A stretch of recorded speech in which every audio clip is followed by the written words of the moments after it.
राधे राधे दोस्तों, कैसे हैं आप सब। तो दोस्तों, आज मैं श्री भागवत कथा का छठा अध्याय कहूँगी, जिसका नाम है नारद जी के पूर्व चरित्र का शेष भाग। ठीक है। कहा जाता है कि भागवत साक्षात कृष्ण का ही नाम है। साक्षात कृष्ण ही है भागवत में।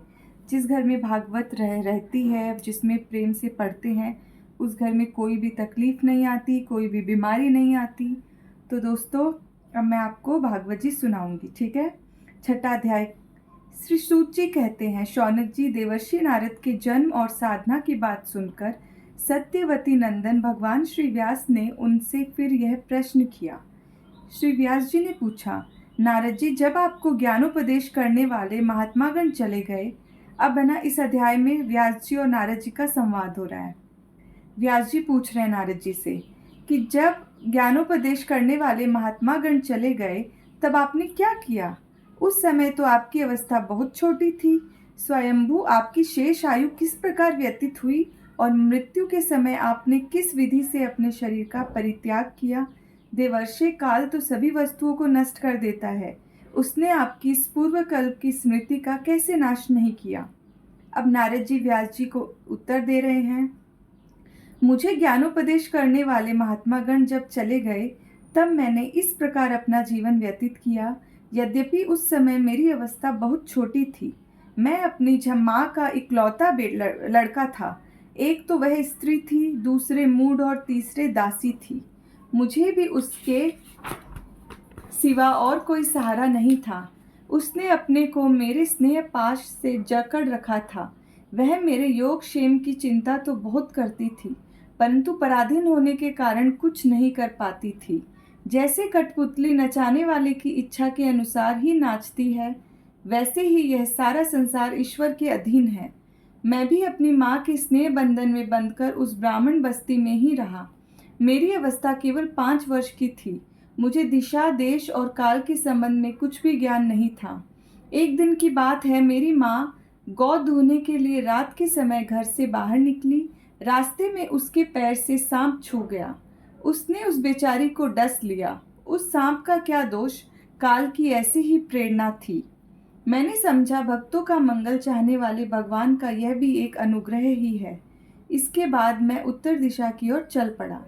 उस और मार्ग में मुझे अनेकों धन धान्य से संपन्न देश, नगर, गांव, अहीरों की चलती फिरती बस्तियां, खाने, खेड़े, नदी और पर्वतों के तटवर्ती पड़ाव, वाटिकाएं, वन, उपवन और रंग बिरंगी धातुओं से युक्त विचित्र पर्वत दिखाई पड़े। कहीं कहीं जंगली वृक्ष थे, जिनकी बड़ी बड़ी शाखाएं हाथियों ने तोड़ डाली थी। शीतल जल से भरे हुए जलाशय थे, जिनमें देवताओं के काम में आने वाले कमल थे।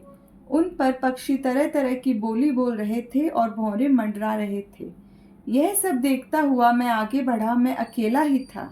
इतना लंबा मार्ग तो तय करने पर मैंने एक घोर जंगल देखा। उसमें नरकट, बांस, सेंठा, कुश, कीचक आदि खड़े थे। उसकी लंबाई चौड़ाई भी बहुत थी और वह सांप, उल्लू, श्यार आदि भयंकर जीवों का घर हो रहा था। देखने में बड़ा भयावना लगता था। चलते चलते मेरा शरीर और इंद्रियां शिथिल हो गई। मुझे बड़ी जोर की प्यास लगी। भूखा तो था ही। वहां एक नदी मिली। उसके कुंड में मैंने स्नान, जलपान और आचमन किया। इससे मेरी थकान मिट गई। उस विजन वन में एक पीपल के नीचे आसन लगाकर मैं बैठ गया। उन महात्माओं ने, जैसा मैंने सुना था, हृदय में रहने वाले परमात्मा के उसी स्वरूप का मैं मन ही मन ध्यान करने लगा। भक्ति भाव से वशीकृत चित्त द्वारा भगवान के चरण कमलों का ध्यान करते ही भगवत प्राप्ति की उत्कट लालसा से मेरे नेत्रों में आंसू छलछला आए और हृदय में धीरे धीरे भगवान प्रकट हो गए। व्यास जी, उस समय प्रेम भाव के अत्यंत उद्रेक से मेरा रोम रोम पुलकित हो उठा।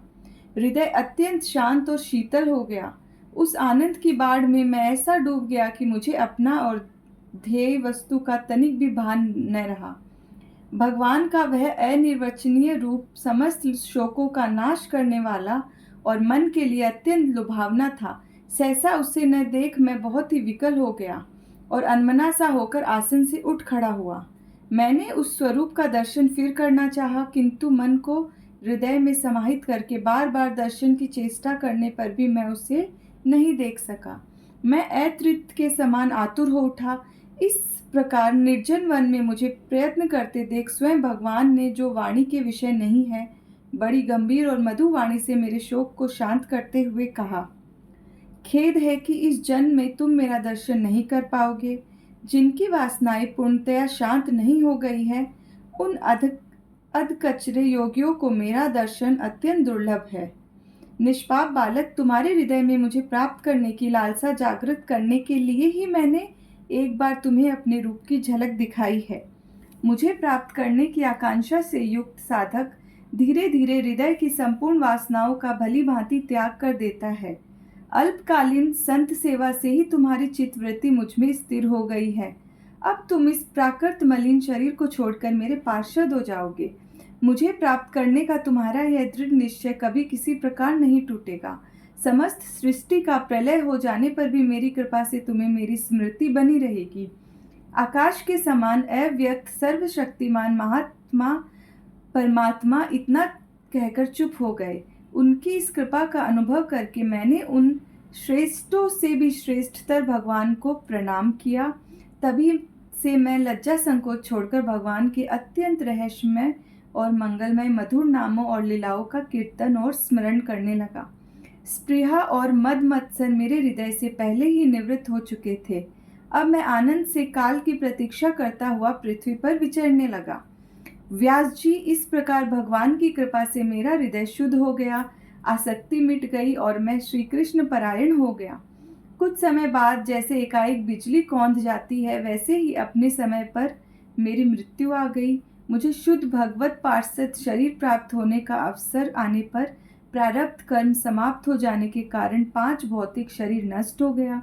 कल्प के अंत में जिस समय भगवान नारायण प्रलयकालीन समुद्र के जल में शयन करते हैं, उस समय उनके हृदय में शयन करने की इच्छा से इस सारी सृष्टि को समेटकर ब्रह्मा जी जब प्रवेश करने लगे, तब उनके श्वास के साथ मैं भी उनके हृदय में बस गया। 1 सहस्त्र चतुर्युगी बीत जाने पर जब ब्रह्मा जगे और उन्होंने सृष्टि करने की इच्छा की, तब उनकी इंद्रियों से मरीचि आदि ऋषियों के साथ मैं भी प्रकट हो गया। तभी से मैं भगवान की कृपा से बैकुंठादि में और तीनों लोकों में बाहर और भीतर बिना रोक टोक विचरण किया करता हूँ। मेरे जीवन का व्रत भगवत जन अखंड रूप से चलता रहता है। भगवान की दी हुई इस स्वर ब्रह्मा से विभूषित वीणा पर तान छोड़कर मैं उनकी लीलाओं का गान करता हुआ सारे संसार में विचरता हूँ। जब मैं उनकी लीलाओं का गान करने लगता हूँ, तब वे प्रभु, जिनके चरण कमल समस्त तीर्थों के उद्गम स्थान है और जिनका यशोगान मुझे बहुत ही प्रिय लगता है, बुलाए हुए की भांति तुरंत मेरे हृदय में आकर दर्शन दे देते हैं। जिन लोगों का चित्त निरंतर विषय भोगों की कामना से आतुर हो रहा है, उनके लिए भगवान की लीलाओं का कीर्तन संसार सागर से पार जाने का जहाज है। यह मेरा अपना अनुभव है। काम और लोभ की चोट से बार बार घायल हुआ हृदय श्री कृष्ण सेवा से जैसी प्रत्यक्ष शांति का अनुभव करता है, यम नियम आदि योग मार्गों से वैसी शांति नहीं मिल सकती। व्यास जी, आप निष्पाप है। आपने मुझसे जो कुछ पूछा था, वह सब अपने जन्म और साधना का रहस्य तथा आपकी आत्मतुष्टि का उपाय मैंने बतला दिया।